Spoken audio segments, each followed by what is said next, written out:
நண்பர்களே நாட்டு மாடு சூப்பர் மாடு வந்திருக்கு பார்த்தீங்களா? நல்ல மாடு, உண்மையிலே நல்லா தலை செட்டு இருக்குது. மாடு நல்லா மூஞ்சி கயிறோடு வந்திருக்கு. நோவப்பட்டான்னு சொல்லுவாங்க அதை. அந்தளவு குணமான மாடாக இருக்கும் போல். அடுத்து அதே மாதிரி இருந்தால் இங்கே ஒரு பஸ்ஸு வந்துருக்கு பாருங்கள். நல்ல பஸ்ஸு தான், சூப்பர் பஸ்ஸு.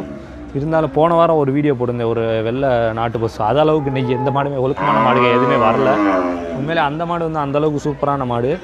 அந்த கருப்பு காலையுமே நல்லாயிருக்கும் பார்த்தீங்களா? ஒரு 2 பல்லு 4 பல்லுன்னு அந்த தரத்துக்கு வாங்கலாம். ஆனால் இது எப்படியும் பல்லு 6 பல்லு 8 பல்லு குறையாமல் இருக்கும். ஏன்னா அது இந்த கொம்பு இந்த வரி ஓடுறத வச்சு மாட்டோட வயசை 3/4 பேர் கணிச்சிருவாங்க. நான் அப்படி நினைக்கிறேன். அது என்ன ஏதுன்னு தெரியல. அது அவ்வளோதான். அடுத்து அது போக வண்டி மாடெல்லாம் நிறையா வந்திருக்கு நண்பர்களே. எல்லாமே காமிச்சது தான். இது எல்லாமே உங்கள்கிட்ட காமிச்சிருப்பேன்.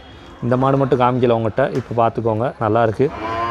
அவ்வளோதான். இதுதான் கடைசி வீடியோன்னு நினைக்கிறேன். இதுக்கு அடுத்து எது வீடியோ எடுத்தேன்னாலுமே நான் உங்களுக்கு அப்லோட் பண்ணிடுறேன். ஓகேவா? அப்லோட் பண்ணாமலாம் இருக்க மாட்டேன். நீங்கள் ஃப்ரீ டைமில் நீங்கள் வாட்டு பார்த்துக்கிட்டே இருக்கலாம் நம்ம சேனலில். ஏதோ நீங்கள் பார்த்துட்டு நல்லா இருக்குன்னு கமெண்ட் போட்டிங்கன்னா அதில் நம்மளுக்கு ஒரு சந்தோஷம். நம்ம வாரம் வந்து எடுத்து போடுறோம். நீங்கள் பார்க்குறீங்க, கமெண்ட் பண்ணுறீங்க, நம்மளுக்கு அது ஊக்குவிக்கிற மாதிரி இருக்குது. ஓகே, நல்லது தான். அடுத்து இருந்தால் அங்கிட்டு இன்னும் 2 3 மாடு கிடக்கு பாருங்கள்.